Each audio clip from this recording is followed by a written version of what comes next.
नमस्कार, आप देख रहे हैं प्रदेश का नंबर 1 और सबसे भरोसेमंद news channel India news Haryana. मैं हूं रोहित सावल।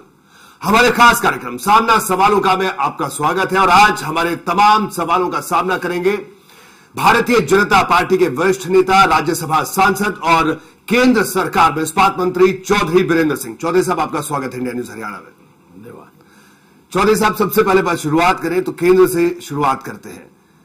आपकी सरकार की अगर बात करें, केंद्र सरकार की बड़ी उपलब्धि, चौधरी बीरेंद्र सिंह क्या देखते हैं सरकार की अब तक, आपके मंत्रालय की? देखिए, मंत्रालय की और सरकार की उपलब्धियां कोई अलग अलग नहीं होती जी। दरअसल बात यह है, 3 साल का जो समय है इसमें उपलब्धियों की गिनती से नहीं, मैं ये मान के चलता हूं कि प्रजातंत्र में जनता की अपेक्षाओं पे जो खरा उतरता है वो ही सबसे बड़ी उपलब्धि है जी। और इस मायने में हमारे देश के प्रधानमंत्री नरेंद्र भाई मोदी जी ने जो ही सत्ता संभाली थी, उसके बाद जो एक के बाद एक जो उन्होंने कदम उठाए, जो पॉलिसी डिसीजन लिए जी, उससे देश को एक नई दिशा मिली है जी। और उसी नई दिशा के आधार पर प्रधानमंत्री ने न्यू इंडिया, नए भारत के उदय की बात कही है जी। और नए भारत के उदय में दुनिया में बहुत से देश हैं, लेकिन आबादी के हिसाब से हमारा देश इतना बड़ा है कि वहां समस्याएं भी उतनी बड़ी हैं जी। इसलिए उन्होंने सबसे पहली बात ये सोची कि आर्थिक तौर पे जो समाज में विषमताएं हैं जी, डिस्पैरिटीज हैं, मैं ये मान के चलता हूं कि आदमी गरीबी को तो शायद लड़के कम कर दे या खत्म भी कर दे, लेकिन विषमताओं को खत्म करना, जो इकोनॉमिक डिस्पैरिटीज हैं, ये बहुत बड़ी बात है और उस दिशा में जो भी कदम लिए हैं उन्होंने, और मैं तो ये इस बात से शुरुआत करूंगा कि जो जन धन योजना है जी, जन धन योजना से लेके और डीमोनेटाइजेशन और कैशलेस और कैशलेस कैश की जो बात उन्होंने कही है, वो एक बहुत बड़ा क्रांतिकारी कदम है जो पिछले 60 साल में भी नहीं लिया गया।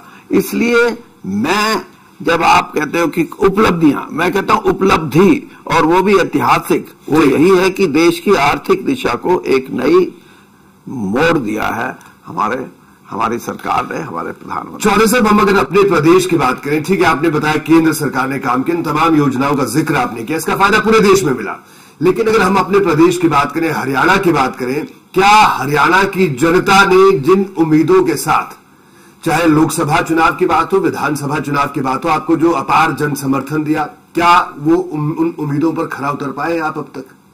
मैं आपकी पूरे संगठन, आपकी सरकार, आपकी पार्टी की बात करें। देखिए, बात यह है कि जनता की उम्मीद ये थी कि इनेलो और कांग्रेस से हटके कोई अगर नई राजनीतिक आउटफिट, राजनीतिक दल सामने आता है तो जनता थक चुकी थी, परेशान थी, कभी कांग्रेस को वोट देना, कभी ओम प्रकाश चौटाला की पार्टी को वोट देना जी, कभी फिर कांग्रेस को वोट देना।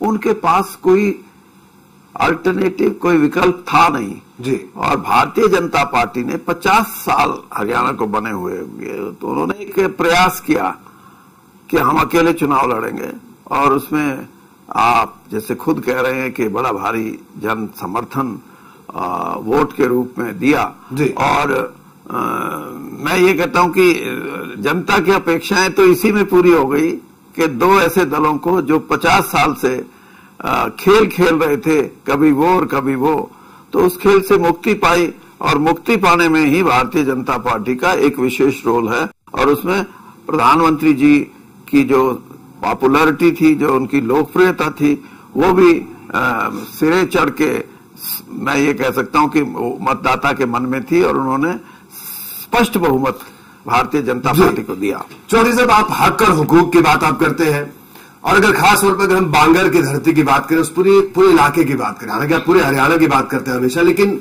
उस पूरे इलाके की जो समस्याएं थी, उन विषमताओं की आप बात करते हैं, उसको आवाज उठाते रहे।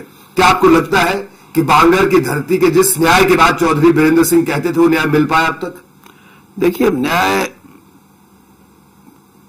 वैसे तो न्यायिक जो प्रक्रिया है इस देश में आप भी जानते हैं, हम भी जानते हैं जी कि छोटे छोटे मुकदमों में भी 15-15, 20-20 साल लग जाते हैं। 2-3 जनरेशन मुकदमा लड़ते लड़ते परेशानी में आ जाती हैं। लेकिन हरियाणा में मैं ये नहीं कहता कि किसी एक विशेष स्थान को ज्यादा सुविधाएं मिल जाएं तो विषमता दूर हो जाएगी, लेकिन मेरा अपना ये मानना जरूर है कि हमारी राजनीति में 50 साल जो भी लीडरशिप है उसको इस बात को देखना चाहिए था कि उन्होंने जब सत्ता संभाली तो कितना बड़े दिल से काम किया। कोई भी बड़ा आदमी उसको नहीं माना जाता जो संकीर्ण विचार से काम करे। बड़ा आदमी वो होता है जिसके दिल बड़ा हो, और दिल बड़ा होने का मतलब उसके लिए हरियाणा बराबर हो, सब हरियाणवी बराबर हो। तो एक ये कल्पना कभी आई नहीं। कोई कभी कहीं से मुख्यमंत्री बन गया, उसने अपने चुनाव क्षेत्र और अपने जिले से बाहर झांक के नहीं देखा, कहीं दूसरी बार किसी दूसरे, ये राजनीति नहीं है। और अगर ऐसी राजनीति होगी तो लोग उस राजनीति के खिलाफ आवाज बुलंद करेंगे। और इसीलिए मैं हमेशा ये कहता था कि जो ऐसे क्षेत्र जहां सत्ता ली लोगों ने नारेबाजी करके, लेकिन उस सत्ता का पूरा भोग, पूरा उसका इस्तेमाल वहां के लोगों को नहीं दिया, इससे लोगों में एक भारी निराशा थी। और भारतीय जनता पार्टी ने कम से कम, मैं इतना जरूर कहूंगा कि ये एक बहुत बड़ी सफलता है कि उन्होंने इस नजरिए को तिलांजलि दे दी, इस कि हम जहां से बन के आते हैं वहीं करें। नहीं, उन्होंने 90 के 90 चुनाव क्षेत्रों में बराबर ये सोच रखी कि जहां विकास की जितनी जरूरत है उतनी की जाए। यानी कोशिश हो रही है अभी। हाँ, कोशिश है। जमीन पर अभी कुछ नहीं। जमीन का मतलब, कोशिश का मतलब आसमान में थोड़ी चीजें बनती हैं। जमीन पे बनेगी तभी तो उसको कोशिश की संज्ञा दी जाएगी। अगर कुछ नजर ही नहीं आएगा तो आप उसको कोशिश भी नहीं करेंगे। लेकिन चौधरी वीरेंद्र सिंह उन तमाम कोशिशों पर हमेशा सवाल उठाते रहे जो कोशिशें जमीन पर नहीं दिखती रही। जमीन पे जो कोशिश नहीं होगी, सिर्फ लफाजी बातें होंगी, तो उसका तो मैं हमेशा विरोध करता रहा हूं। और अब मुझे अगर कहीं लगेगा कि अब भी नहीं हो रहा तो मैं फिर भी उस चीज को उठाऊंगा। जी चौधरी साहब, अगर प्रदेश की अगर हम बात करें, प्रदेश सरकार पर अगर हम आते हैं, किस तरह से देखते हैं प्रदेश सरकार के अभी तक के कामकाज को? ठीक है, कई तरह की योजनाओं की घोषणा हुई, लेकिन कई सवाल उठते रहे बीच बीच में, गाहे बगाहे। क्या कहना आपका? क्योंकि हिसाब जब देने की बारी आएगी तो आपको भी देना होगा, जनता आपसे भी हिसाब मांगेगी। देखिए, बात यह है, मैं आपको इतना जरूर कहूंगा, जैसे मैंने पहले दोहराया, कि हम अब क्षेत्रवाद से हटके जी, और खास तौर पे जिन क्षेत्रों में विकास की गति तेज नहीं रही पिछले सालों में, उसको तेज करने की कोशिश की है। क्षेत्रवाद से हटके बराबर का सबको हक मिले, इस बात के लिए हमने प्रयास किए हैं। और मैं मुख्यमंत्री मनोहर लाल जी का इस बात के लिए बहुत उनको की प्रशंसा करता हूं कि कम से कम एक ऐसा मुख्यमंत्री तो आया जिसने 2 साल के अंदर 90 के 90 चुनाव क्षेत्रों में दौरा किया और वहां घोषणाएं भी की जी। और बहुत सी घोषणाएं, देखिए, आप कई बार घोषणा का मतलब ये लगाते हैं कि हथेली पे सरसों जमे, ऐसे नहीं होता। कुछ घोषणाएं जो 2 दिन में पूरी हो जाएंगे, कुछ 2 साल में भी पूरी नहीं हो सकती। तो प्रयास और उनका धरती पे नजर आना, यही बहुत बड़ी उपलब्धि मैं मानता हूं हरियाणा में। और इससे भी हटके कुछ ऐसी बुनियादी चीजें हैं जिनके लिए नए प्रयास किए गए हैं जी। जिस तरीके से पारदर्शिता की बात है, भ्रष्टाचार की बात है, ये कुछ ऐसी चीजें हैं। भाई भतीजावाद की बात है। भाई भतीजावाद सिर्फ राजनीति में नहीं, भाई भतीजावाद हर कार्य में। आप किसी को कोई कॉन्ट्रैक्ट देते हैं, उसमें भाई भतीजावाद है। किसी को आउट ऑफ वे प्रमोशन देते हैं, वो भाई भतीजावाद है। किसी को आउट ऑफ प्रायोरिटी आप उसको कोई प्लॉट अलॉट करते हैं, चाहे इंडस्ट्रियल है, चाहे रेजिडेंशियल है, चाहे कमर्शियल है, ये सारे भाई भतीजावाद के परिणाम हैं। लोग भाई भतीजावाद को सिर्फ इस दृष्टि से देखते हैं कि राजनीतिक भाई भतीजा, राजनीतिक भाई भतीजावाद अलग चीज है।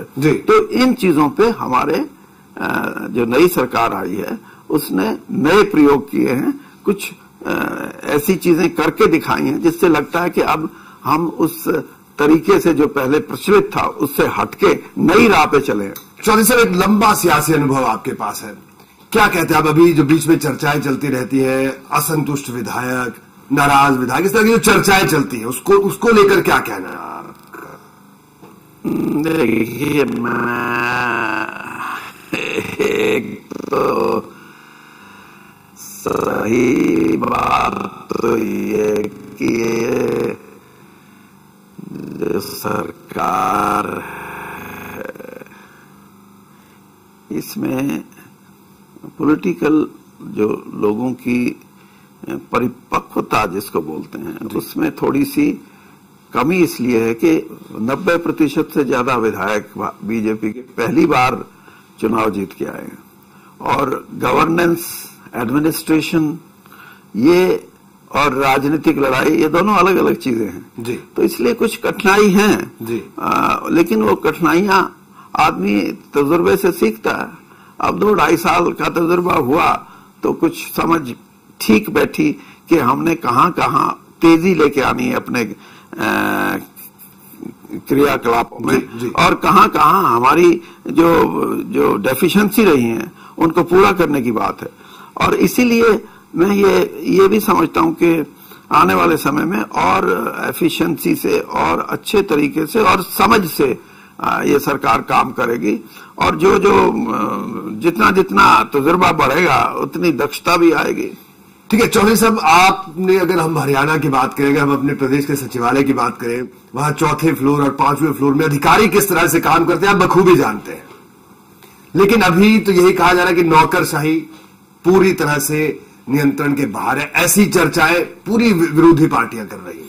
विरोधी पार्टी तो और कई आपकी पार्टी के लोग भी बात कहते हैं। विरोधी पार्टियां तो करती होंगी, लेकिन और जो आपकी पार्टी के लोग विरोधी पार्टियों का भी बड़े समय तक राज रहा है जी। उन्होंने भी इस बात को कभी ना कभी देखा होगा जी, लेकिन प्रयास नहीं किए कि नौकरशाही को। आज के दिन मैं नौकरशाही कैसे सोचती है, मेरा सवाल और जवाब ये नहीं है।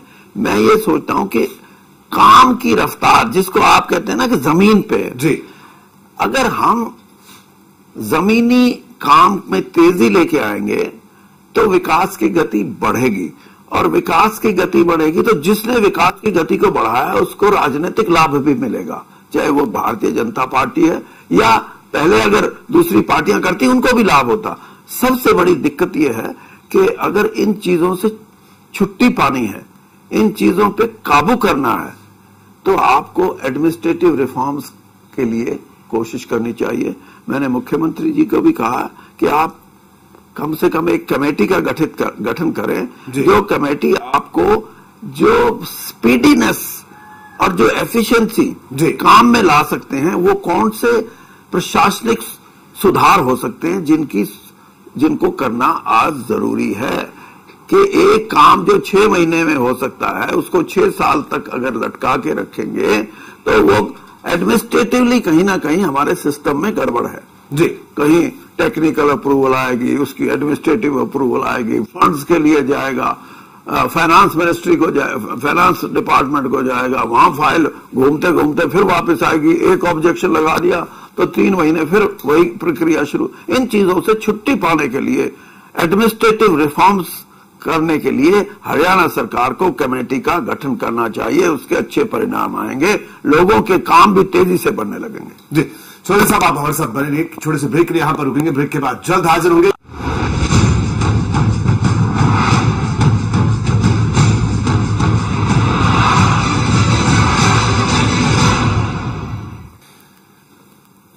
ब्रेक के बाद सामना सवालों का में आपका स्वागत है और आज हमारे सवालों का सामना कर रहे हैं केंद्रीय मंत्री चौधरी बीरेंद्र सिंह जी। चौधरी साहब, कई सवालों का आपने जवाब बड़ी बेबाकी से दिया। हरियाणा में अगर जब भारतीय जनता पार्टी की जब बैठक होती है, महत्वपूर्ण बैठकें होती हैं, तब हमें इस तरह की खबरें सुनने को मिलती हैं कि चौधरी साहब ने आज साफ 2 टूक ये बात कह दी, 2 टूक वो बात कह दी। तो बीजेपी में जिस तरह की जो संगठन की संरचना है, उन तमाम बातों में जो आपकी जो 2 टूक बातें आप कहते हैं, आपको लगता है उनका कोई असर होता है?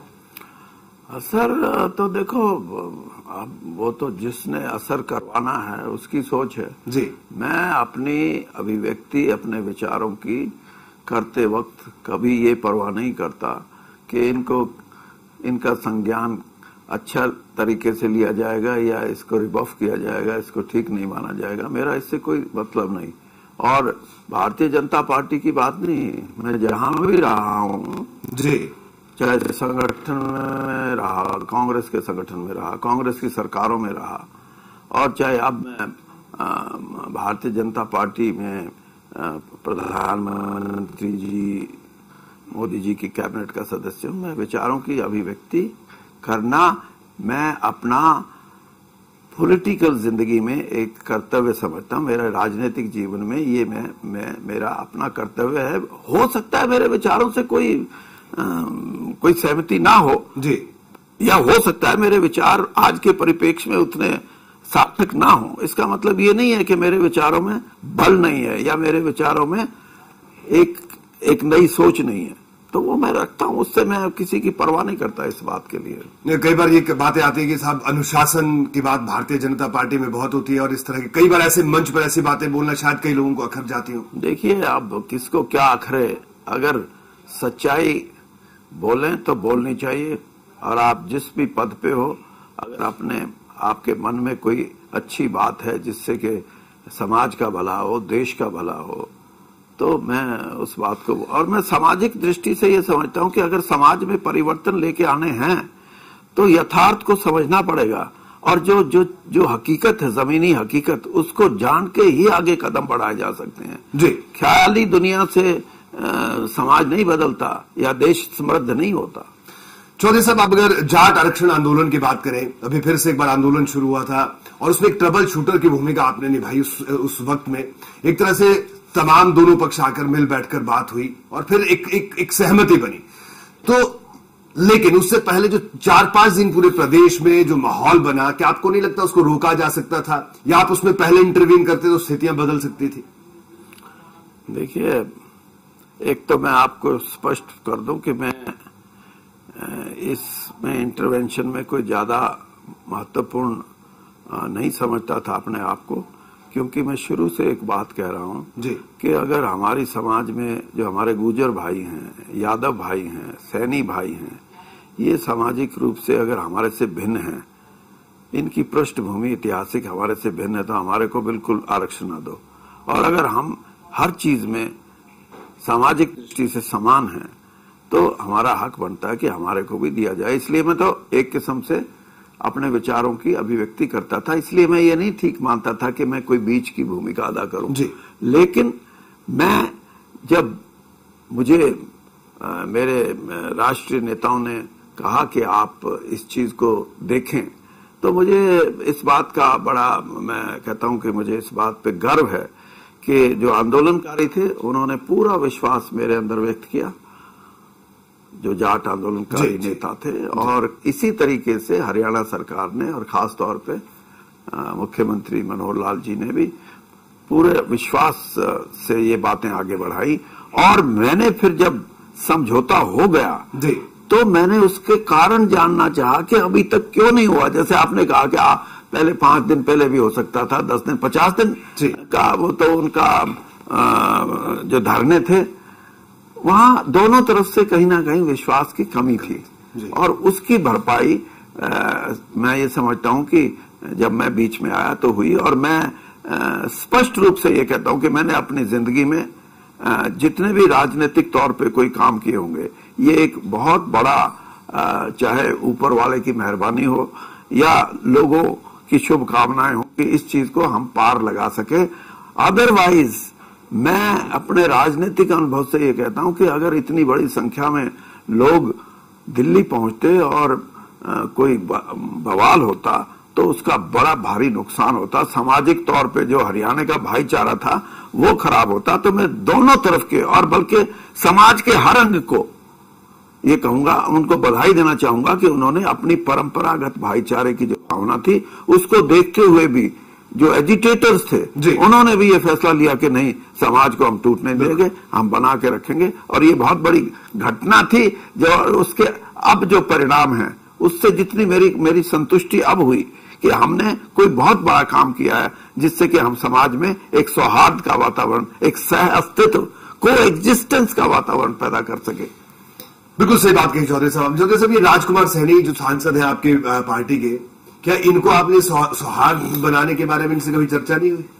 देखिए, ये मेरा तो मैं कोई स्वामी साधु तो हूं नहीं जो सौहार्द के भाषण दूं, लेकिन चाहे राजकुमार सैनी जी हैं, चाहे कोई दूसरे लोग हैं, मैं सबको ये कहूंगा कि राजनीतिक स्वार्थों को बीच में ना लाके समाज में एक अच्छा वातावरण रहे तो हमारे लिए, सबके लिए अच्छा है। राजनीति सिर्फ to get elected is not a politics. सिर्फ जीत हासिल करना, और वो भी जीत के लिए जो साधन आप इस्तेमाल कर रहे हो वो बहुत जरूरी है। आपका यानी मन भी उसी बात से तसल्ली होती है जब आप मेंबर पार्लियामेंट या एमएलए बनते हैं कि मैंने जो जिन साधनों का इस्तेमाल किया वो सामाजिक दृष्टि से समाज में स्वीकार्य है, इसलिए मुझे एक खुशी है इस बात की। तो मैं सबको ये कहूंगा कि अच्छा वातावरण बनाने के लिए बाकी ठीक है, राजकुमार सैनी राजनीति में आगे बढ़ने का प्रयास करते हैं तो अच्छे साधनों से करें, यानी छोटी बात से करना। वो तो कह रहे हैं जीन में एक बड़ी रैली करेंगे, उसमें आगे की रणनीति तय करेंगे और हो सकता है पार्टी बनाने के संकेत भी दे रहे हैं। नहीं, वो जो भी करें मतलब उसमें सद्भाव हो, उसमें अच्छा यानी समाज को बुरा ना लगे कि जिस तरीके से कोई बात कर रहा है वो अच्छी नहीं है, समाज को अच्छी लगे। कुछ भी करें, राजनीतिक आदमी तो अगर वो अपनी पार्टी बनाए, बहुतों ने बनाई है जी, और बहुतें पार्टी बनी है, बहुतें आई है, बहुत सी चली गई जी, तो ये इनसे इन बातों से कोई फर्क नहीं पड़ता। आखिर के 2-3 सवाल चौधरी साहब, क्या कहना आपका एसवाईएल की अगर बात करें? आपने कहा था कि अगर आप चाहें तो इस मुद्दे को 3 दिन में हल कर दें, लेकिन अभी तक हल नहीं हो रहा, बताइए साहब। देखिए, कभी समय आएगा, जैसे जाट आरक्षण पे एक सफलता हमारे को मिली जी, और अच्छा वातावरण पैदा हुआ, इसी तरह फिर मौका लग सकता है कोई, और जो मैं कह रहा हूं वो करके भी दिखा सकता हूं। ये समय की बात है, क्योंकि पंजाब हमारा बड़ा भाई है जी, और हम नहीं चाहते कि हम उनका पानी लें, लेकिन हमारा पानी तो हमारे को मिले। और आज भी आप यानी हम लोगों को इस बात तक पहुंचा नहीं रहे कि जो 3.50 मिलियन एकड़ फीट जो पानी हरियाणा के बंटवारे का है, उसमें से 1.6 से 1.8 तक तो आज भी ड्रॉ कर रहे हैं हम, जो एग्जिस्टिंग चैनल है जी। तो हम तो सिर्फ जो 40% पानी बचा हुआ है, जिसके लिए एसवाईएल के बगैर और कोई चारा नहीं, वो बन जाए तो वो पानी उससे आ जाएगा, पंजाब का कोई नुकसान नहीं होता। जी चौधरी साहब, अगर हरियाणा की राजनीति में विपक्षी पार्टियों की बात करें, खास तौर पे कांग्रेस की बात करेंगे, क्या कहना आपका? कांग्रेस है नहीं हरियाणा में। कांग्रेस को भूपेंद्र सिंह हुड्डा जी ने अपनी पॉकेट में रखा ना, जो आखिरी के 2-3 साल थे, उससे कांग्रेस का जो कार्यकर्ता था वो निरुत्साहित था।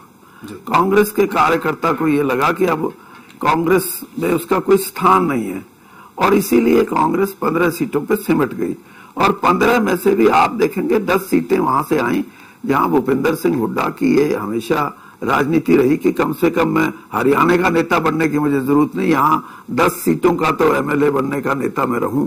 और यही छोटी सोच का एक उदाहरण है। अगर वो बड़ी सोच रखते तो कांग्रेस की इस तरीके से फजीयत नहीं होती जिस तरीके से पिछले चुनाव में हुई। और आज भी उस कांग्रेस में कोई नया परिवर्तन नहीं आया, नई सोच पैदा नहीं हुई है। आज भी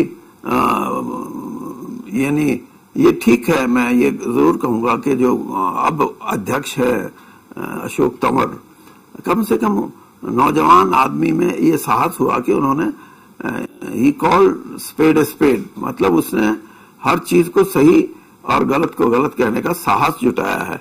लेकिन कांग्रेस एक फ्रेगमेंटेड हाउस है, एक बिखरी हुई पार्टी है, और अगर आप सही मायने में पूछो तो कांग्रेस का भविष्य कुछ नहीं। मैं तो बल्कि मैं ये बात मान के चलता हूं कि अगला जो चुनाव होगा उसमें भारतीय जनता पार्टी का मुकाबला करने के लिए कांग्रेस और इनेलो को समझौता करके इकट्ठा लड़ने की कोशिश करनी पड़ेगी, वरना उनके पल्ले कुछ नहीं आज के दिन। चौधरी साहब, हरियाणा की बात करें, जो हरियाणा का सामाजिक ताना बाना था, वो पूरी तरह से ये कि जाट और नॉन जाट का जो डिवीजन था अब हो चुका है हरियाणा में, ऐसी बातें कही जाती है। क्योंकि आपसे सवाल इसलिए भी बड़ा महत्वपूर्ण हो जाता है क्योंकि आप उस लेगेसी को आगे बढ़ा रहे हैं चौधरी सर छोटू राम जी की। क्या कहना है आपका, क्या आप मानते हैं? हकीकत बताइए, हकीकत आपसे जानना चाहेंगे कि सचमुच एक विभाजन सा राजनीतिक तौर पर होता हुआ दिख रहा है जिसका फायदा कुछ लोग उठाने की कोशिश करेंगे आने वाले वक्त में भी। देखिए, ये हमेशा रहा है कि राजनीतिक दृष्टि से लोग अपना स्वार्थ सिद्धि करने के लिए किसी भी हद तक चले जाते हैं, जो अच्छा नहीं है। मैंने पहले भी आपको यही कहा, अब भी मैं उस बात को दोहरा रहा हूं कि हरियाणा की संस्कृति, हरियाणा की सभ्यता, हरियाणा की कल्चर ऐसी नहीं है। हजारों साल का इतिहास है ये, मोहनजोदाड़ो से लेकर अब 5000 6000 साल का। हमारी संस्कृति में भाईचारा सबसे महत्वपूर्ण रहा। यानी आप अंदाजा लगाओ कि ऐसा समाज कहीं मिल सकता है कि अगर भाईचारे में किसी का कत्ल भी हो गया हो और वो आके माफी मांग ले कि मैंने अपनी जिंदगी में बड़ी गलती कर दी और मैं आगे ऐसा नहीं करूंगा, तो समाज उसको भी, और वही भाई उसको गले लगाते हैं। आज भी मैं जो आपको अखबार में टीवी में नजर आता है, ये समाज नहीं है हमारा जी। यहाँ तो कोई तो कहता है ऑनर किलिंग, कोई कहता है वहां रेप हुए। ये सारी बातों का ये सिर्फ प्रचारित बातें हैं। सही मायने में आज भी हमारा समाज इकट्ठा है। मैं तो गांव में घूमता हूं, और लेकिन ये जरूर है जो आपने कहा कि कोशिश हो रही है बांटने की। मैं ये कोशिश अपनी जिंदगी में, अब तो मैं एक जिंदगी के उस पड़ाव पे हूं जिसको जो आखिरी चरण है, मेरा अपना अब ये कमिटमेंट है कि मैं इस वातावरण को जिसमें सौहार्द हो, जिसमें सहअस्तित्व हो और जिसमें हम अपनी सभ्यता के प्रति जागरूक हों, हमारी कल्चर के प्रति, मैं उस प्रयास को जारी रखूंगा कि ये समाज टूटने ना पाए और हम मिलके आगे बढ़े, 36 बिरादरी आगे बढ़े। और जो नेता किसी भी पार्टी में हो, अगर इन बातों को लेकर समाज को तोड़ने की कोशिश करेंगे, मैं मुखर होकर, जैसे आपने कहा कि आप तो बोलते हो, तो मैं नहीं इन चीजों की परवाह करूंगा, मैं उनका विरोध करूंगा, नाम लेके करूंगा। चौधरी साहब, आपका बहुत बहुत शुक्रिया इंडिया न्यूज हरियाणा से बात करने के लिए। तो चौधरी वीरेंद्र सिंह हमारे साथ मौजूद थे, जिन्होंने साफ तौर पर कहा, दो टूक शब्दों में कहा कि वो हरियाणा की बात करते रहेंगे, गलत को गलत कहते रहेंगे, सही को सही कहते रहेंगे। और इसके अलावा उन्होंने कांग्रेस और इनेलो को मिलकर गठबंधन करके भारतीय जनता पार्टी से मुकाबला करने की सलाह भी दे डाली है। तो बहरहाल हमारे इस खास कार्यक्रम में आज इतना ही। दीजिए इजाजत, नमस्कार।